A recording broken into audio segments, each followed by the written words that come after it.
riri mu bugingo bwanje It is in my life. ni iry'ukuri. It is true. Bwana Yesu asifiwe. Amen. Ijambo ryo kwihana ni ryiza, The word to repent is very good. uryumvise akayishyira mu mutima If you heard it and put it in your heart akarikorera igikorwa, and practice it, izomushoboza kwinjira mu bwami bw'Imana. it will help you to enter God's kingdom.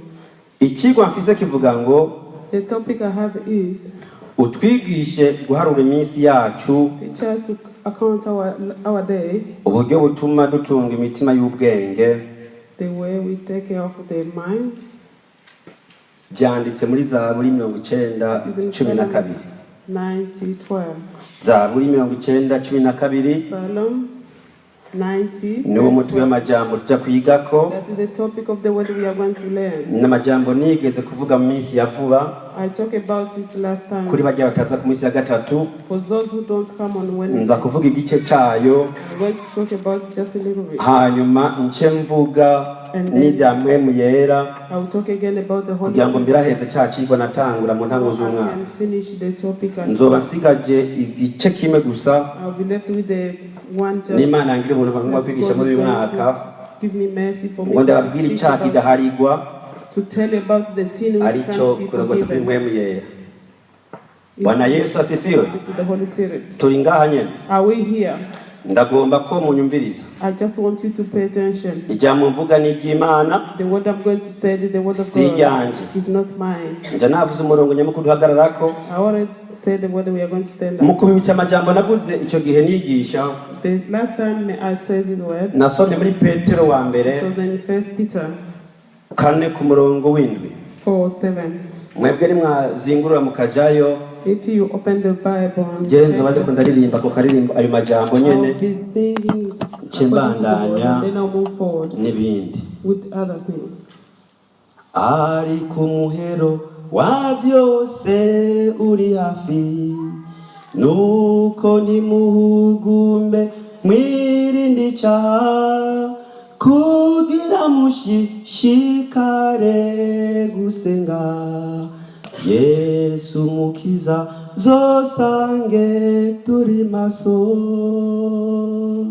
Ari ku muhero wa byose uri hafi, nuko nimuhugume mwirinde icyaha, kugira mushishikare gusenga Yesu mukiza zosange muri maso.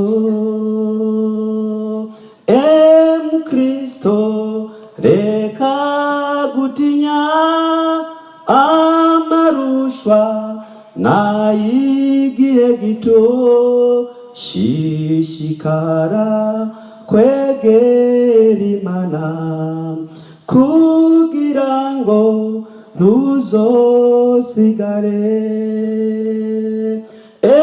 Mukristo reka gutinya amarushwa nay'igihe gito, shishikara kwegera Imana kugira ngo ntuzosigare. Bwana Yesu asifiwe. Gushishikara gusenga ni vyiza, To continue to pray is very good. ariko bavuga ko atamwanya bafise. But if someone say I don't have a time, Bamwe bavuga ko atamwanya bafise. some people they say I don't have a time. Ikintu cyose udafitiye umwanya Anything you don't have time for, cyerekana ko atagaciro ugiha. it shows that you don't give it any value. Kuri wewe nta gaciro gifise. For you, it doesn't have any value. Ikintu udafitiye umwanya Something you don't have time for, kuri wewe nta gaciro for gifise. you, it doesn't make any Icyo uha value. agaciro What you give value, ntushobora kwikurira umwanya. you can't miss time for doing it. Ikintu ukunda Something you love, ntushobora kukikurira umwanya. you can't miss the time to do it. Tuzingure Bibiliya zacu dusome Can we just open our Bible and read Zaburi Psalm 90 19, ku murongo w'10. verse 10. N'amajambo navuze canke nama mvuga These are the words I said, and I kandi want to speak arandimo about and their inside needs, ndayitwararika ku murango no mu ijoro, and walk through them day and night. namwe ndagomba ko muyitwararika nimba Imana iyo bagirira ubuntu. To use them or to practice them. Urazi ko ari abantu bahari ijambo ry'Imana baryemera, Because some people discuss about it. ariko ijambo ryose ryanditswe uraryitondera. But any word has been written, just pay attention. Zaburi 90:10. Psalm 90 verse 10.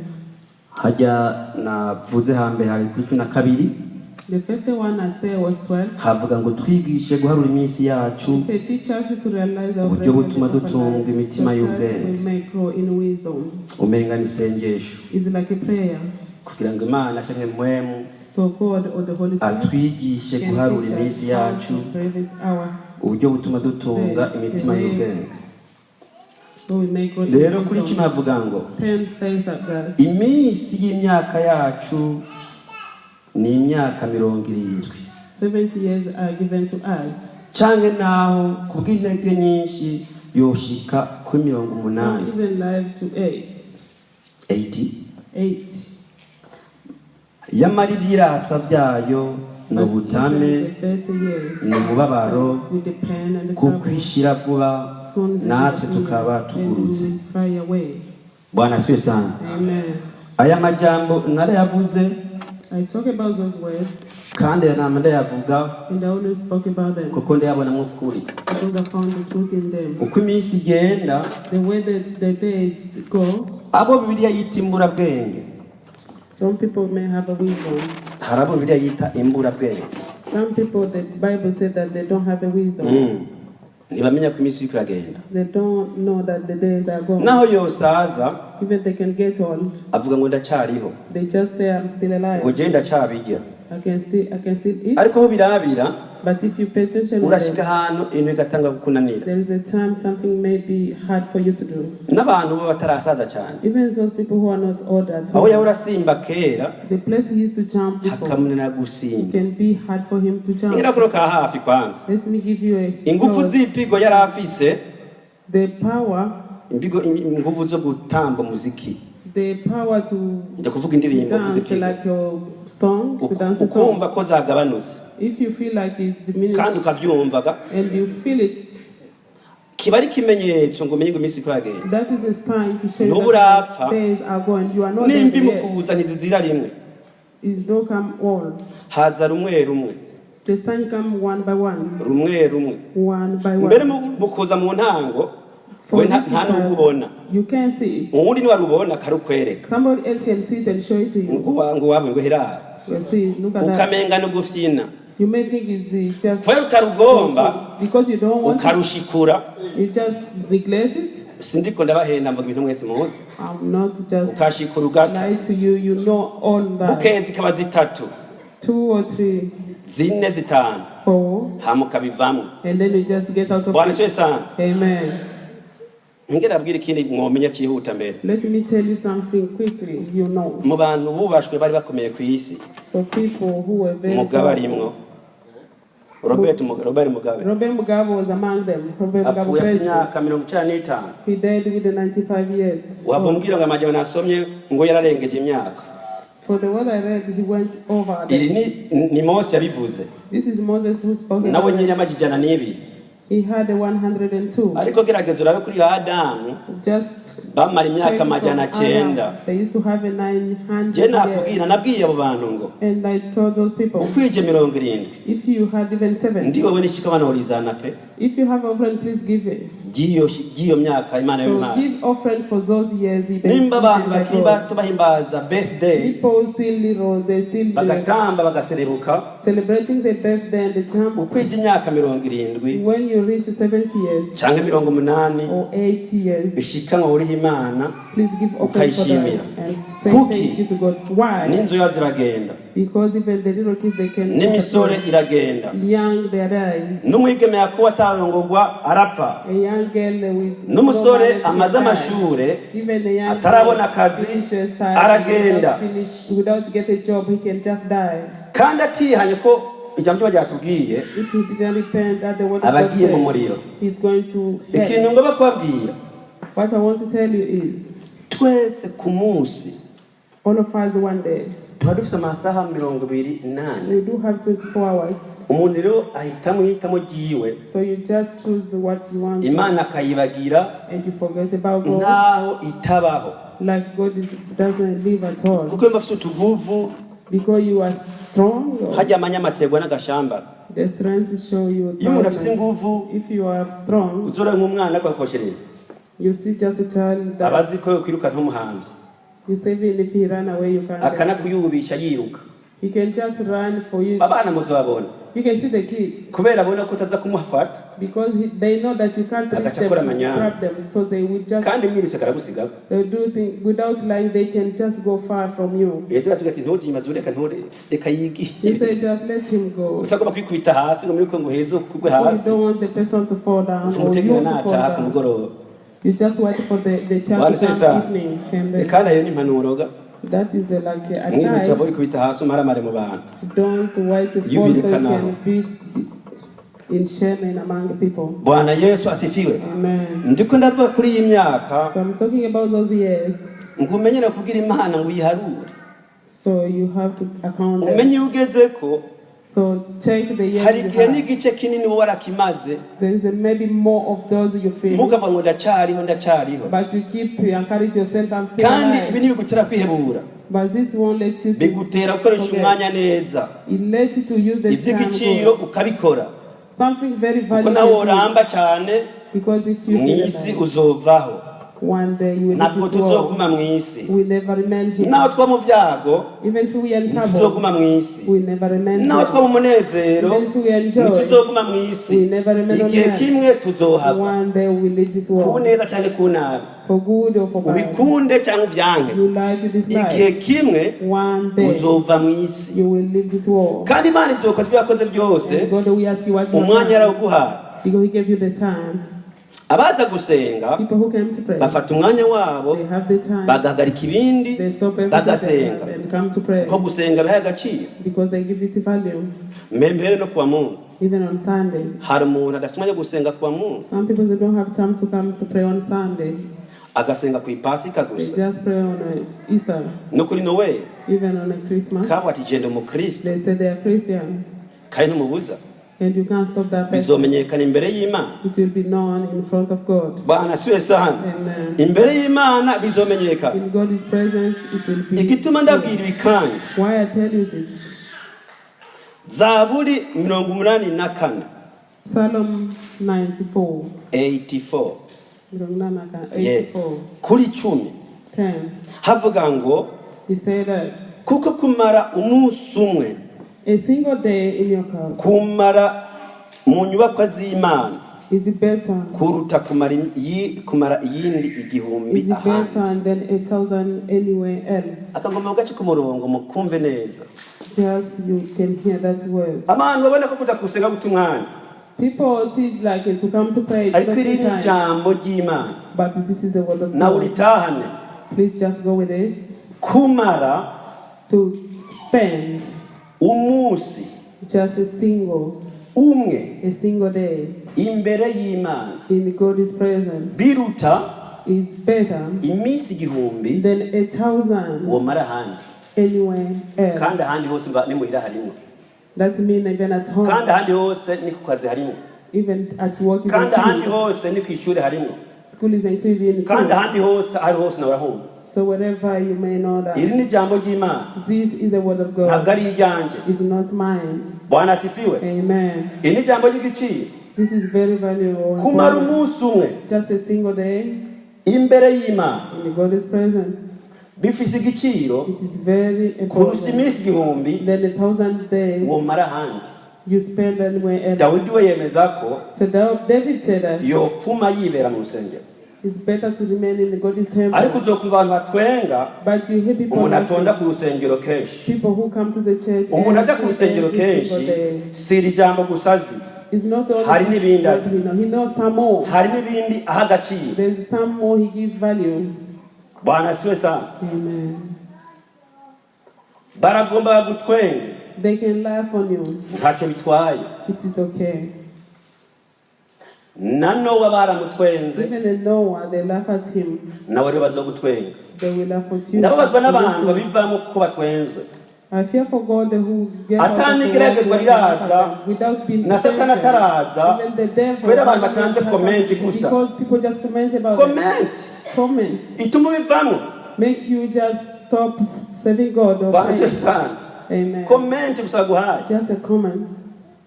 Ku mpuzu comment baguhaye Just for something ugakwindwa style you zose. know, and then you Izimana ukazica zose. all God is planning Comment. just stop them just for comment. Sugira guha amahera uzogure Is not to give you the money n'ubwenge to buy. n'ibigezweho gusa For those ugaca people wemera ivyo. are there and then you just Ariko iri agree. ni ijambo ry'Imana. This is a word of Umunsi umwe God. Just a single day imbere y'Imana in God's court uruta iminsi igihumbi is better than Umara ahantu hose 1,000 uzi.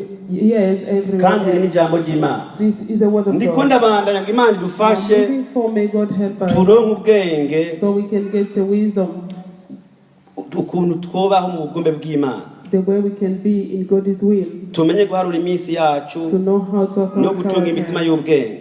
so we can have a wisdom. Kandi ikindi The other thing is iminsi tubaho ku isi the day we live here on the earth. Imana yayipanze. So God planned of them already. Bwana siwe sana. Amen. Iminsi uzobaho The day you be Imana here, irayizi. God know. yayize utaravuka. He know them before you were born. Ivyo vyanditswe muri Zaburi It is written in the Psalm 3:9 139 ku murongo wa 16. verse 16. Ndasoma ku gice kigira kabiri. I will read it for the second topic. Havuga ngo mu gitabo cyawe In your book, handitswemwo iminsi yanjye yose yashinzwe hatarabaho n'umwe. all the day it was put before Iki wagomba kucyumva rero. of the womb. Iki wagomba kucyumva. You can hear that. Ntacyo wokura ngo wongere ku minsi Imana yapanze. You can't do anything to add on the Ugororotse days cyangwa God has umunyabyaha planned. Even if you are a sinner, iminsi Imana yapanze igeze uragiye. the day which God has planned for you, you just die Natamusonga wo bufise. without any sickness. Ntimuzi ko indege zikoroka. You know that the plane can fall. Ntamurabona bitwara imiduga. You can sit in the car. Niba sikeri yo kwica mbere. Even the bicycle can kill you. Bwana siwe sana. Amen. None rero iminsi yawe Your days cyangwa iminsi yanje or mine, yaranditswe mu gitabo it is cy'Imana. written in God's Utaravuka. book before we were Wewe rero born. ubwira umuntu So for your imyanya education, ufise yikoreshe this time neza. you have please Ukora ivyo Imana igomba, do ntukore what ivyo God igomba wants. gusa. Just don't do what you want only. Rero byuba byiza It can be great tugakora ivyo Imana igomba to bigishoboka. do what God is will if it's still possible. Hariho umukozi w'Imana umwe They were a servant of God. yashyizeho umwanya wo gusenga So he put the time to pray. kandi bize bamuzi. I know the person. Umwanya wita ngo 30,000 matin. They say 30,000 matin. 30,000 matin, 3,000 3,000 morning, 30 30,000 matin. Yes. 30,000 day in the morning. Mornings, yeah. Bwana siwe sana. Amen. Nakurikiranye uwo mukozi w'Imana. I follow the servants of God. Mu Kirundi ni minsi 30,000. Ibitondo 30,000. Kirundi is 30,000 days in the morning. Ni minsi yo kujya ku rusengero. It is a day to go to the church. Ni mwayene y'iminsi umuntu amara ku isi. So it's a half of the day you spend on the earth. Bafashe ico They took that buri munsi every single day. waremwe n'Imana. If you were Urusengero created by God, baguguruye so the church will be open mu for gatondo. you in the morning. Pasiteri abaraho The pastor will be there akubita ubutumwa preaching. haza ugomvye. They come anyone who want to. Ntabwo ari Sunday service. It is not Sunday Ariko service, urusengero ruzura but the church filled watu 6,000. with the 6,000 people. Erega ni muri Afrika. That is in Ni Africa. Kinshasa. It's in Kinshasa. Bwana siwe sana. Amen. Barasenga, They used to pray bagasenga, and they pray bakuzura mpemu yera, and they feel by the Holy bakavuga mu Spirit ndimi, and they speak uko in muzi tongues. bigenda. Uko muzi byama bigenda. the way it used to be. Uwo mukozi w'Imana yarongowe na mpemu. The servant of God was led by the Holy Spirit. Basenga iminsi yose. They pray every single day. Ndaza kubishika ko mu guheza. I will talk about it on Ariko Monday. ndabereka ingene bikenewe Let me show you the way it ko is umuntu yoja ku important. rusengero If you can come iminsi to the yose. church every Na single cyane day. cyane ababa mu bisagara. And those people in the city, Kuko bagenda n'imiduga. because they drive. Bwana siwe sana. Amen. Bamwe baza gusenga bavuye ku kazi. Some of them, they come to pray Abandi baja after work. gusenga, baja ku kazi bavuye gusenga. And the other come after, they go to work after prayer. Abaja kuri YouTube, So people go on ngivuga YouTube. amajambo bacamenye. They can Baramenya morning glory There will no morning glory na evening glory. and evening glory. Morning glory ba mu gatondo. Morning glory, that's when it Monday happens in the to morning. Sunday. Monday to Sunday. Mchungaji yuko pale, The pastors there. uko uraza. If you want to just come. Bagacafata ubutumwa, And they start bakabushira preaching. kuri live. They put on Utaje live. kabura kuri TV muhira. If you can't come, you hear Ari them kuri in the morning. inzuza, But if ubahaye you just umukozi come, w'Imana ngo mwumvirize. so you came to the Nkuko muraha. servant of God that listen Uribaza to you. ntuhagarara ata muntu ari ngo mvuge uko niko navuga. Do you think it's better to Ariko kubera uraha biranga stand kuvuga here and avuga. speak if no one is there? Bwana Yesu asifiwe. Amen. Bwana Yesu asifiwe. Amen. Noneho mu gatondo barasenga, In the morning they pray, ni ku mugoroba bagasenga. and on evening they pray Ushobora too. kwisira mu gatondo, You can come in the ku morning, mugoroba ntuze, you can't come in the sekizima evening, kuri uwo munsi waje. but you just make sure you came one of the Bagategura day. amasemina They'll prepare seminar hagati mu ndwi. in the middle of the week. Bagapiga wiki yose All the week they will barya finish it, ubutumwa. eating the preaching. Bwana Yesu asifiwe sana. Amen. Abo bantu baravyumva ibi, Those people, they hear this. natwe tuvyige Even as we have to learn it. ingene twokora Imana igomba The way we can do bigishoboka. God's will as still possible. Iyo abantu basohoka ivyo Imana igomba, If people do what God wants, bavuga ngo nta mwanya mfise. if people don't want to do what God wants, they always say, I don't have a time. Uvuze ngo tugire Bible study, If you say, let us do Bible study, ikibibuza ni giki? what is the problem? No time. No time. Umwigisha bariho The preachers there, ataca ahembwa, without being paid, abari kwigishwa they also No time. need to be taught. Gusenga. No time. To pray. no time. No time. Kuririmba To sing. no time. No time. Ikintu cyari gikunzwe bwari buririmbyi. Think people like was singing. Nta mu rusengero. Even here in the church. Abenshi bohitamo ko ubutumwa bufutwa. People may Indirimbo agree to zikaguma. not to preach, but Uwo tuzi abantu they bibona still ubutumwa, remain there. icyofutwa, If you ask Autor people, ubutumwa. sing and the preaching, which one you want to take off? They say preaching. aho simba baza muvugire ndababwira kweli. I want you to Kuko say it, indirimbo but ntawe I'll tell you. utazikunda. But no one Nanjye doesn't like song. ndazikunda. I love them Nawe too. urazikunda. You love them as Ariko ubutumwa, well. But the word, bogira sensa, if you check, twebwe tukiri mu ishuri, as when we were at school, hari umwigisha yinjira, a teacher came, cyane cyane w'icyongereza, the English one. bagaca bisohokera bose. People used to leave the room. Je sisohoka ngo mama. I didn't leave. I always stay there. Ngo nzokijana he. Then I said, they said, where am I going to take it? Habaye isemina, If there is a seminar, no time. no time. Habaye inama, If there is a meeting, no time. no time. Mvuze no time ni gihe utagenda, atari huri No utasha. time, that means when you didn't Kumvo come izo izo zose, without any reason. you have no time. You say, I don't have a time. The myth of no time is a lie. The midst of no time is a lie. Uyu mugani ngo nta mwanya mfise ni nubeshi. This prophet to say, I don't have time, Nta is a kuri lie. kurimo.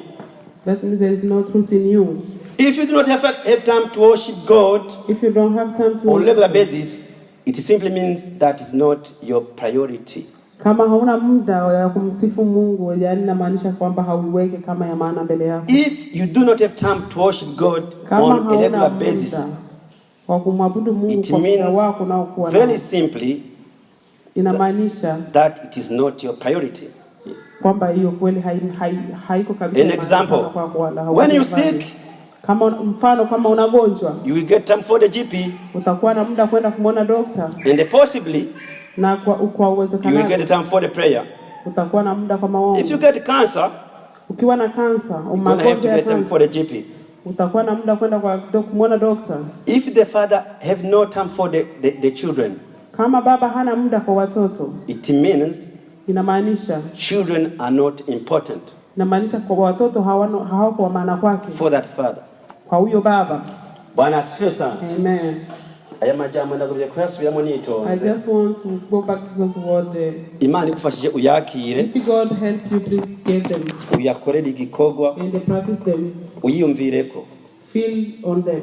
Ugira icyo ukoze bigishoboka. Just try to do something if it's still possible. Mfise ikibazo rero mu mutima wanje. I have a problem in my heart. A Mfise question. amajambo ngomba nsome. There is a word that I'm going to read. Yongera kuri amwe navuga ya mpwemu yera. To add for those I talked to about the Holy Spirit. nimba umuntu If a person atoronka umwanya doesn't get time w'igikorwa c'Imana for God's work canke wo gukora iciza or to do something good canke wo gukoreranira hamwe n'abandi or to meet others atanyiki asabwe, without anything it's been mwibaza requested, vyogenda gute how do you think it will happen? nishika kuri amajambo ngira mvuge?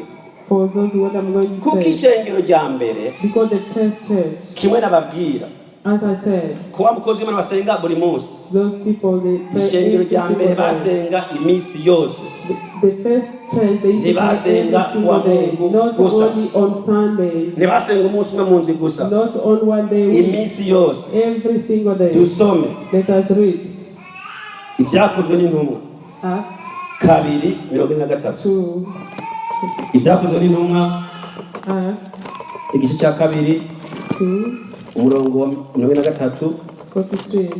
ndaza kubandanya mirongo mike yo hano I will continue. kandi ndaza no gusoma aho nyene 4, ibyakozwe n'intumwa 4 Then I will read again Acts 4 kuri 32 to 32. n'amajambo asa It is they look the kandi same. mwese murayazi ariko And tuyipime. you know them, let us just Ndabasabye ngo tuyipime ko twese. just try them, all of us. Ibyakozwe n'intumwa Acts 2, 2:43. 43. Ngesome nitonze.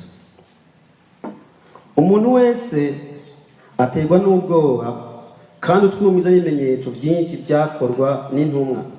4.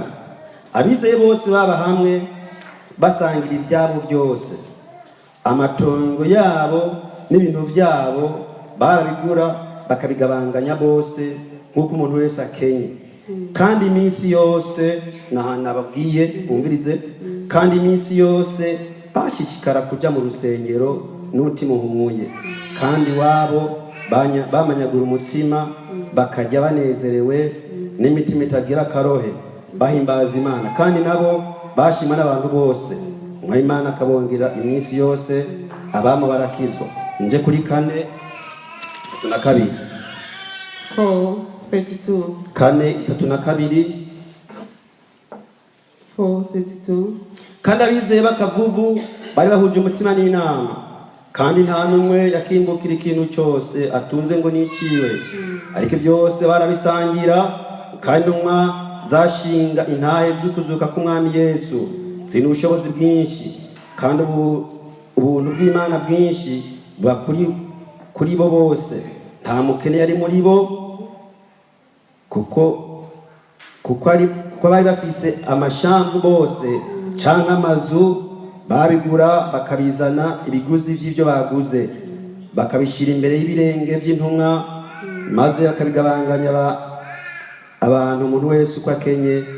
Na Yosefu wo intumwa zise Barunaba isobanurwa ngo umwana wo guhanura, umurewe yavukiye i Kupuro, yari afise itongo ararigura azana ibiguzi byayo abishyira imbere y'ibirenge by'intumwa. Amen. Amen. Bwana Yesu asifiwe. Amen. Bwana Yesu asifiwe. Amen. Nahere ngenda buke buke I went slowly, ndababwira amajambo speaking to you the word. ngo Imana idufashe tubitaho. May God help us to follow. Ngeje ku majambo agumye, I'm reaching to the heart of God. ariko mbagiye ikibazo. But if I ask a question, Nimba umuntu if a person, byomugora kuza gusenga it atacazanye, be hard for him to come to pray without iri doing jambo nimba anything. muryizera, If you believe this word, nimba ari ukuri, if it's true, basangira ibyabo they byose. used to share everything Ntabwo together. kwari guhana ngo ndaguhe ngumpe. It's not like to give and then N'utaguhaye even the one wazana who byose you just bring byose all, dufise everything you mukahira have hamwe bigahera. and eat together and finish. Bwana asifiwe. Amen. Ibi muravyemera? Do you believe it? Niko byanditse. That is how it is written. Baja mu rusengero iminsi yose. To eat in the church every day. Abakozi b'Imana bavuga buzuye inkomezi. The servant of God Buzuye is mwembe yera. so feel Nicyo like the Holy cyatuma Spirit. That's the reason why. n'ibitutu byabo abantu barakira. Even if they just Basenga kenshi. the people can Kenshi because they used gashoboka. to pray a lot. Nta bwango bari bafise. They didn't have a jealousy. Bari like bakundanye. that. They used to love each Bari other. bafise ubumwe. They used to be Bahuza united. umutima n'ingingo. Feel the Holy Spirit. Barihana. They used to repent. Barasaba n'ikigongo. They used to Ariko raba muri iyi minsi but see in umuntu this day, kuza atacazanye Just a person Biramugoye. doing anything, but it's hard. tureke ishikanwa Without even kubera ko about the Ananiya na offering. Safira Ananias ntibapfuye and bazira ishikanwa They didn't die for ntabwo them. cari kigira cumi They aya died majambo because of nsomye offering. bibananiye So those who were, there was hard for them. kuko ishengo rya mbere rikivuka When they first Urazi church barahanwa. started, you know the way they bagomba gukundana they supposed to have bakababarana and they umuntu yihanye hate rero each other. But if you bakamuha n'ivyarya now you- n'ivyo yambara if you hari aho are poor, bikorwa they give mw'isi you eat food and nagiye muri dress. Indonesia I went to hari Indonesia. abayisilamu There is a Muslim, benshi bashoboka a lot there. hari n'ababuda There is a Buddhist, n'abakristu bake even a few rero Christians. umuntu yihanye But if someone abavuye mu offends, bayisilamu so it's from cyangwa mu babuda Islam or hariya Buddhist, baca bamuca there they will cut you off. n'itongo ntabaza Even the family urenze will even wihana ask. If you just sone repent, nyoka atari abakristu even nta if tongo your parents uzobaza are not utahayo Christian, you will never ask umenywa anyone. n'ishengero So you know by the church. ni muri iyi myaka turimo Is this years we are? twe twaragira umuntu As we had a mercy, umuntu ushobora guha lifuti someone who can give you lift yoyikwima can say no, yoyikwimaga can say no. ariko kandi byari birekuye ko n'imodoka umuhati itwara urangarukanira But you have to give him a Birarekuwe. chance for him to drive it. kumva uko byari ni kera The way it was before. ntibirahinduka It hasn't uko changed at ishengero all. ryatanguye Because ntibirahinduka the church start hasn't ijambo changed yet. ry'imana turivuge neza The word of God we have to speak. ntiturivuge neza We will ntirirahinduka not- it hasn't changed kandi yet. ntirizohinduka And it will never change. tugombe dusimbe n'imirongo imwe You imwe can even jump somewhere tuvuge bimwe and speak Ibindi a few of them ntitubivuge. and add without ijambo speaking. ry'imana rirahinduka The word hasn't changed ntirizohinduka and it will never change. basangira They ibyabo used to byose share all the Bashira possession hamwe together. bakabisangira. They used to put together and share together. ariko umukristo But a Christian, wo muri iyi myaka ya nyuma for these last days, bamwe yes, ntibaba bitubwirira ngaha they always tell us here tuvuge muri afurika in Africa, tuyoze hano aho ugenda ku mubanyi if you go, we go to yaritse the ngo bacumbe farming, ubugari if they prepare food nawe inzara ikwishega and you're hungry kandi bari mu nzara barabyumva and bagaca bahibagira umwana ayo mazi they will forget even the child ukarindira ugatinga and they'll be waiting and they bagaca wait. bahibagira umwana They forget the child. none abo si bene wacu That is our brothers. hari umuntu numvise ubutumwa bwiwe ntayiwe Someone ahead is preaching kandi imana yaramujyanye and go to that hari abantu person. bafite imvu nziza abantu b'imana Some people have good news. imana imujyanye imubwiye kwera ikintu cyiza yakoze God take him about Yarafise something good agasukari to, gake. to have a little bit of yarafise sugar. akayi agakombe You have a k'icyayi little bit cup of agasabasaba kari mu itirimusi It was in haza umuntu flask. ashonje And arakamura then someone came and was niko hungry yari and he gave afise it to him. gakora ku mutima w'imana And it touched God's imana heart. ati kubera icyo God said, because of that thing you gave to that nuwuzi person, uzohemberwa icyo come you will be paid for ukaguma that. misozi wagucumura You didn't sin. ujye mu muriro You never go yaravuze ngo amina to hell. God said, kandi amen. yaragiye And he went. iyo ntayo yavuzwe n'umugabo wiwe kuko imana yamutoje tugomba kugenda gute That is the husband who said icyo that. muracyumva mwe Do you hear that? agakombe kakaye Just a cup of kumwe tea. kwa wa mupfakazi yangeri Like a dirty widow. nta kindi yari afise He didn't have muka anything. twebwe dufise byinshi bwana But as we have more, n'utoguha si uko adafise if someone yakwimye can gusa give you, it's not like arafise he doesn't yakwimye have, but he has got. rero he imana doesn't iza want to kugeza give you. kenshi atacyo ufise ufise ntigusaba If you have, then if you don't have, then you uyiha ask. ugombye You give when you want to. ufise ntigusaba imana You have, you will never ask uyiha you. ugombye You give God when you want to, kuko ibiti uko bifise because He knows that you ibiti have. byageze byose ko cyageze gusa itaranagusaba He ibyo utanga knows si everything that you can. none rero But udafise if you don't have, ufise impuzu zibiri and you have two clothes, niho haza umuntu atumwe na if yesu someone comes sent by Jesus, ngo ndagusavye and I'll ask you, umpe impuzu nambara can you give me a dress to wear? singira namba I don't have ufise it. urubanza wewe ufise iyo wambaye I have a party, n'iyindi isigaye muhira and you have something to wear and I something want to at do it. home. aho niho ucubura ijuru There you miss kuko heaven. utinya ko nayitwara ayitabura You just get that if Kandi you take my ntayimuha, clothes, He will ijuru cut raribuze. it. And if you don't give it, you miss Wow. heaven. Do you believe me? ufise 10 If you have a 10, ntaza He can come kubwo bibona mugabira because to be ariko hard. nzaza uraba ngo yambare ngo yabugarukane uzo ko You say yambara to dress it up But and now then you we put can it get on it. again. You pereka just take it. ndagufashije ariko I will ngo just ndakwereke help umuntu you. w'Imana But I want to show you person who go to ntabwo heaven. uvuga biki yanga cyane yicariye I'm going to speak to you and sit down. ufise impuzu zibiri gusa If you have two clothes, izo wambaye those one you are n'undi wearing, mwambaro uri muhira even the one at home. niho yesu atuma umuntu If Jesus sent the person umusore agiye arongoye and the young ati one to ndagusabye get married isuti nzokora ku and rubanza say, can I just have one of your coats ukaraba isuti to yawe wear inyuma on my yera heart? And you found one, hama yanduze and then you found that it's dirty. urayimwima You say, I'm not going to give it to you. Even you will hano miss uraza heaven. ukaririmba And you come here to sing. ugapiga injiri nk'uko ndiko ndakora And you preach the way I'm preaching. ku mana ufise zero But to God you have zero. ndiko ndabwira ubutumwa bwiza I'm telling you the good news. aya majambo sinamanda yumva bayadusomera abantu benshi This is the word people don't read to many people. avuga ko bose basangirira hamwe He said that people used to share together. kubera banywa nzoga muzoraba People who drink, aha abandi nk'ubaguranye they lend each other. amaye gatatu ntampamvu yo kutazana If we give him 3 times, ngo twebwe but umuhaye ntibaza ngo nguramana wema if you give, you say, we watanze azoba hagombye agombye areke you give if you want to give back or not. suko Is it like that, my kandi abanywa nzoga or those people iyo that bakoseyaniye if they wrong each azana other, inzoga yo gusara ikigongo they bring mugabo twebwe to gusara ask for ikigongwe mercy. But for us, uvuga ngo ndakubabariye you just atacyo say, I forgive you without asking anything. suko biri Is it how it is?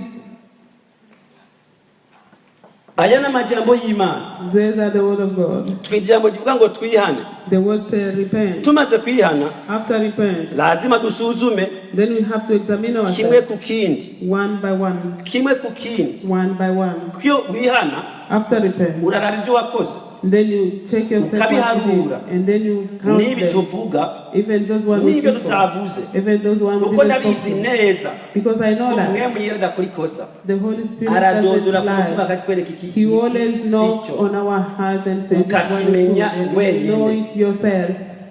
ugomba kugira ubujyasiri For you to be ukihana icyo clever. cyaha You ata just n'umwe yakubonye repent that sin without anyone to see you. nta n'umwe yakubonye Nobody saw you. hanyuma ukabyatura And then you just repent for it. niko kuri That is the truth. iby'ubupe biragoye I know it's hard. imana itugirira ubuntu May God have mercy on us. imana itugirira imbabazi May God forgive us. kubera ijuru twese turaririmba Because heaven, we do abantu sing. bose ijuru bararirimba Even people who want abantu bose heaven, they ijuru always sing. bararishaka Everyone wants nanjye heaven. ndarishaka I do want it ariko too. abarikorera But who said it? n'abazoryinjira And ni those bake who want to enter in are few. abarikorera People who said it n'abazoryinjira and those to ni enter, bake they are few. reka nivuge bavuga butumwa Even evangelists. si abavuga ubutumwa bose bahamagawe n'imana Not all of them are called by God. harimo abihamagaye So some of them, they call themselves. bibiliya niyigwa amadolari ane So this Bible is bought for umurongo wose asoma $4. bariwo All the word are ariko there. intumbero yiwe ntayuzi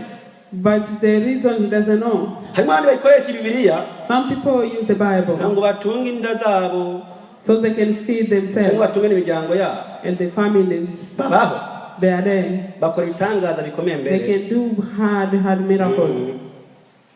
uwundi muntu we yarantangaje One person amazed me. nama ndabibabwira I always tell you. yagiye kuraguza He went for witchcraft. abapfumu barabeshya Witchcraft can bajya lie. amahera menshi ya bure They eat lots ariko of ikibazo money. n'abakiristo bajyayo The problem is Christians also go there. uyu mugore yagiye kuraguza One lady went there. agomenya kwiyinka bizobyara ishuri cyangwa inyana He want to know how many his cow aca aramubwira ati has. rero itabyaho ishuri ni He inyana said, get one.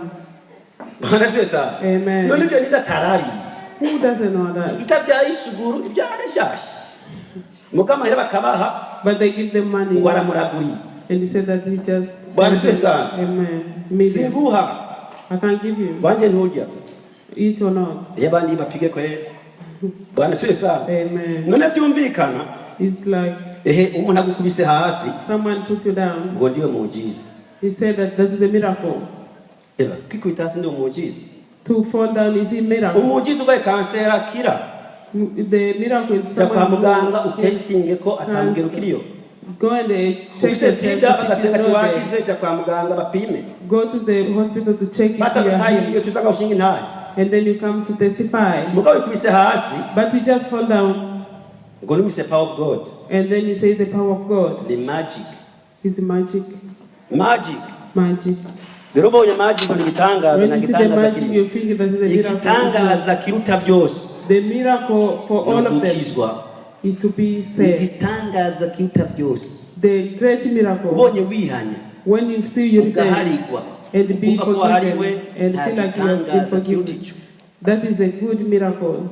ku bw'ibyo For that, nitwumve ko aya majambo y'Imana let us think Reka about the word of God. twipime gusa Let us just practice them. ubu bumwe ishengero rya mbere ryari rifise The unity the old church used to have. nta nyishu ngomba I don't want the answer. turabufise Do we have it? urukundo ishengero rya mbere ryari The rifise love old church used to have. turarufise Do we have it? sinkubaje ngo warufise wewe I'm not asking if you ngomba have turabire it. hamwe twese I want to check Ko together tufise. if we do have it. kugira ngo inzamba nivuga So if the tumenye ko trumpet tuzogenda just twese blow, bitabaye see if uko we can all go. hazogenda umwe Without that, uwo mwibanga so someone will atanumwe go amuzi in the secret and kuko nobody knows bigomba her. ko tugira kuri urugero If we will reach this time rw'ijambo ry'Imana for the word of God, aha niho n'umurozi yinjiye mu rusengero is where the witchcraft come abantu in the batangura church. kuvugisha The iby'ubworozi sorcerer, they will just to speak in uvugisha so uri ino gusa ndashima Imana not the person who is here today. hiyo impwemu y'Imana irakora ikavuga Even the Holy Spirit can use you there. hino impwemu y'Imana ikavuga Here the Holy Spirit can use umurozi you akabizwa there. na bosi umbuzi umurozi The sorcerer cyangwa can be umusuma deceived, or the cyangwa wicked umubeshi thief, or the liar. bose akavugishwa ibyo They can all be sibyo taught by that. basezeranye They didn't put sibyo together. bayaze They didn't just ibyo mwema plan avuze for it. The word kuko iki gihe cy'ishengo rya mbere This is the church of barasenga God. They used to pray together. bagasenga They pray. bagasenga They pray. bagasangira ibyabo And they share bagahunga together umutima the n'inama possession and bagahuza with the ingingo unity. byose ikagenda neza Everything used to go together. bwana yesu asifiwe sana Amen. bwana asifiwe Amen. imana yabanye nabo God was with them. byanditswe muri bibiliya It is written in the twama Bible. tubisoma iminsi We yose always read it every single day. nicyo gituma twovyipima ko That's why we have to check ourselves. tumaze iminsi twiga iby'umuryango iby'ingo We've been learning about Si the byo Holy ngomba Spirit. ngarukeko. I'm not going back ariko to that. ndashima Imana place. ko yavuganye natwe But I thank God because He spoke to us. igituma mvuze ivyo Why I say that? igihe nigisha kwihana When I preach about navuze ko repent, icya mbere upima ku giti cyo gwawe the first you check by yourself. icya kabiri ugapima ku muryango The second for your house. icya gatatu ugapima mu mugwi uba urimo The third where in a group you're in.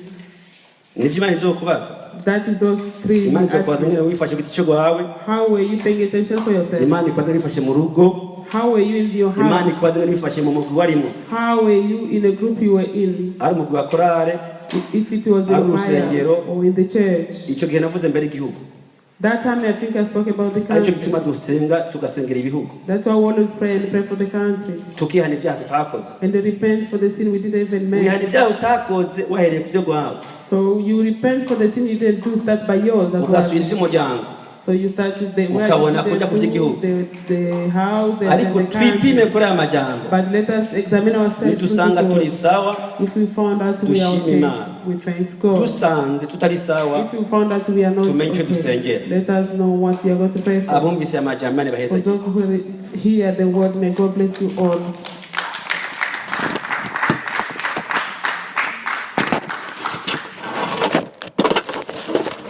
bwana asiwe sana ngomba warusheko akaririmbo I want them to put a song for us. nihagira abihana kwanza twe tuhaguruke Can we just all stand up? abihana baraza gupfukama People who want to repent, they will come to me. atabihana bahari And nca asenga duheze if there is nobody or person who can umwanya pray, ndawubona ko ari mwiza I found out this time is really good. ndabasabye duhaguruke twese Can we please all stand up? muri akaririmbo abihana baraza For this song, if you want to repent, please come n'abasengwa forward. baraza And if you want people to abandi pray for you, mubize ko you n'akaririmbo can come. mukumvirize And the people who want to hear the song, it's Listen. okay.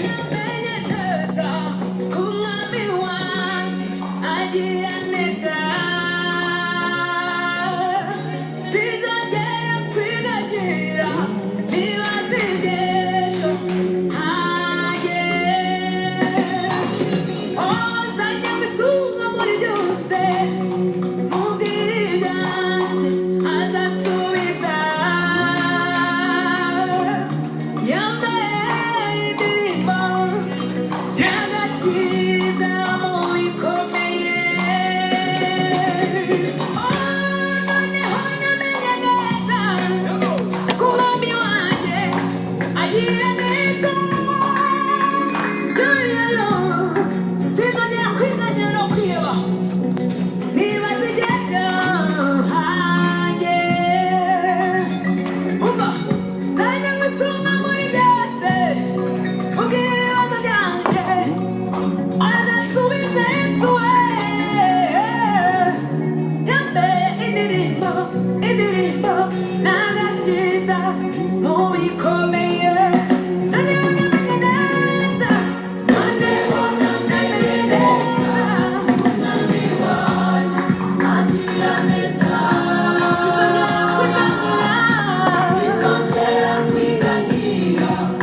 hagarika indirimbo Imana igezegere cyane. Can you please stop and then God bless you? Haleluya. Haleluya. Habonetse umwe dushimira Imana yo mu ijuru. We found one, let us praise the heavenly Ariko nawe Father. bakwanya ngo bisengere kwanza. We'll give you time for you to pray for yourself first. Sinihuta cyane. I'm not rushing. Ngo umwanya wisengera Imana. I give you time so you can pray God for yourself. Wibwire ibyo ukeneye ko. Tell him what you want him to do for Wisaba you. imbabazi. Ask for mercy. Ubyature kuri yo. Just repent for him. Irashoboye. He is able. Iraharira. He is merciful. Igira neza. He does well. Nta kinanira. Nothing is impossible Mu to him. basigaye nabo For the rest of the day, ari urwaye if you are sick n'ufise ikindi or something else you have for, aze. please come. Nsenze nzompejeje. If I pray, that means I finish. Reka dusenge twese dusengere Let abapfukamye. us all pray, even for Ijambo ry'Imana the person who is in the word of God touch her. Dusenge. Let us pray. Mana yera, Mana ugororotse, turaguhimbaje ku munsi mwiza nk'uduhaye Mana. Nguyu uwumvise ijambo ryawe Mwana akemera ko rimutsinze, kuko ata n'umwe yotsinda ijambo ryawe. Nta muntu n'umwe yotsinda ijambo ryawe Mana. Imbere y'ijambo ryawe twese turatsindwa, ariko wahisemo kuza hano imbere ngo yerekane ko yihanye. Mana ndamusengeye ngo umugirire ikigongo, amagorwa yiwe uyibuke Mana, umutabara umurokore Mana. Sengera ubugingo bwe ngo uburokore, urokora buno bugingo bwiwe Mana, andika izina ryiwe mu gitabo cy'ubugingo. Urazi ingene yifuza gukora ibyiza bikamugora agasanga yakoze ibibi. Mana umutabara umurokore, murokore n'umuryango wiwe mu izina rya Yesu Kristo. Mushobozi byarashoboye, nanjye ndabishingira intahe. Wambereye Imana y'agakiza kanje, umutabazi wanje, umurokozi wanje. Numurokore Mana, umurokore, murokore Mwami Yesu. Zina ryiwe ryandike mu gitabo cy'abakijijwe. Aragukorera, arakuzi, ariko imugora biriho, n'imunanira biriho. Ibyo byakuzaniye bijya byose bimunanira Mwami, abizanye nk'umutwaro wimukureko, ubitekure Mwami. Abo widegevya, agukorera nezerewe, agukorere atazi mwagiriza ikibi. Jambo ryawe niko ryabimbwiye, umuntu ataravuka ruzi imisi azobaho. Mu izina rya Yesu Kristo mwe guhitamwo neza, ukwaza hano bose bamuraba, abariko azokwinjira mu bwami bwawe bose babibona, kuko si bose bazoginjira, ntabwo ari bose bazoginjira. Harimwo abatihanye naho bakoze ibikorwa vy'Imana. Ntabwo ikibari cyangwa urufunguruzo dutwara mu ibikorwa vy'Imana, ariko no kwihana.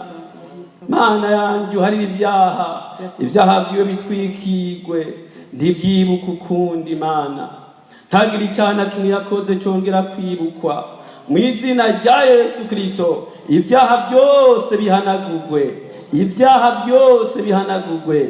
Amaraso ya Yesu arashoboye, kuko ijambo rirambwira ngo usiga 99 ugatwagwa n'imwe gusa. Imwe iratuma usiga 99 ukakujyana.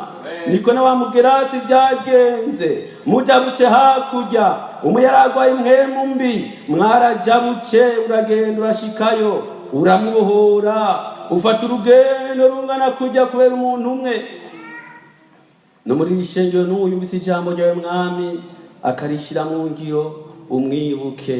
N'abandi duhagaze twese Mwami ntutwibagire. Majambo avuzura yazi ndasengeye Mana ngo twigishe guharura iminsi yacu no gutunga imitima y'ubwenge. Nta numwe azahazopfira, nta numwe azingina azorangiza, ariko twumvise amajambo menshi kandi aratunanira Mana. None utadushoboje vyogenda gute? Ndasenze ngo dushoboze ababyifuza bakanirwa babyifuje, urabazi nubashoboze. Ndabasengeye mu izina rya Yesu Kristo, mu izina rya Yesu Kristo, uweze kuingilia kati, wasaidie watu wako Bwana wanaotamani kuokoka na kuishi maisha matakatifu lakini wakashindwa. Wewe uliwashindia Bwana, umeshinda kifo na mauti. Bwana mabwana umeshinda, naomba nguvu zako zikatushukie, itushinde ulimwengu, tushinde dhambi, tushinde majaribu, tukushuhudie. Inawezekana ukaja ukatukuta tuko kwenye majaribu, lakini yu muheri asianguka katika majaribu, huyu atakulaki mawinguni. Kwa jina la Yesu Kristo, uonekane kutushika mkono, tukutumikie kwa aminifu. Kila neno Bwana linahubiriwa mahali hapa Bwana, likatusaidie, likatubariki. Libariki kanisa lako Bwana, ninalibariki kanisa lako, tendo lako Bwana. Kila mmoja yuko mahali hapa Bwana, akiguswa neno lako Bwana, akitoka mahali hapa Bwana, afanye mapenzi yako kama neno litufundisha. Asante pamoja nasi, na heshima ni zako milele yote. Ni katika jina la Yesu Kristo nikiamini. Amen. Tuichare. Let us sit down. Nawe wizere Imana kwiguhari. Believe God that He forgive you. Murakoze cyane mwese mwana. Thank you so much. May God bless you.